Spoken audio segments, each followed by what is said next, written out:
Pavarësisht këmbguljes së presidentes së Kosovës për të nxitur palët të gjejnë gjuhën e përbashkët, zgjidhja e ngërçit institucional duket e largët, pas takimit të mbajtur në zyrën e presidentes, kreu i AK-s Ramush Haradinaj, një herësh kandidati i koalicionit opozitar për kryeministër, deklaroi se rasti Thaçi është jashtë çdo sjellje normale. Rasti i Thaçit është një rast unik, është një tip monstrumi politik realisht, zoti Thaçi. Pse? Sepse ai nuk e ka shumicën, vazhdon me qeverisë venin me 44 vota në parlament herën e fundit, me këtë qeverisë kuptohet. Kjo është një situatë jashtëzakonshme që kemi në Kosovë. Dalja nga kjo gjendje vjen nga vetëdijshimi i tij, edhe atyne që e përkrahin matutje, që është gabim me mbajt vendin peng këtë mënyrë. Ndërkohë kreu i PDK-s, një herësh kryeministri në detyrë i Kosovës, Hashim Thaçi, ftoi opozitën të pranojë vendimin e gjykatës kushtetuese dhe të lejojë formimin e institucioneve.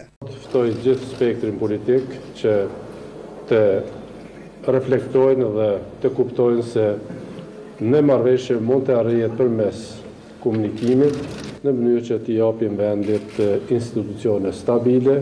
Më herët, kryesuesja e parlamentit Flora Brovina komentoi dhe vendimin e opozitës për të thirrur seancën e kuvendit ditën e njëjtë. Ajo tha se mbajtja e saj nuk është zyrtare. Brovina ftoi palët për konsulta mes ditën e të mërkurës.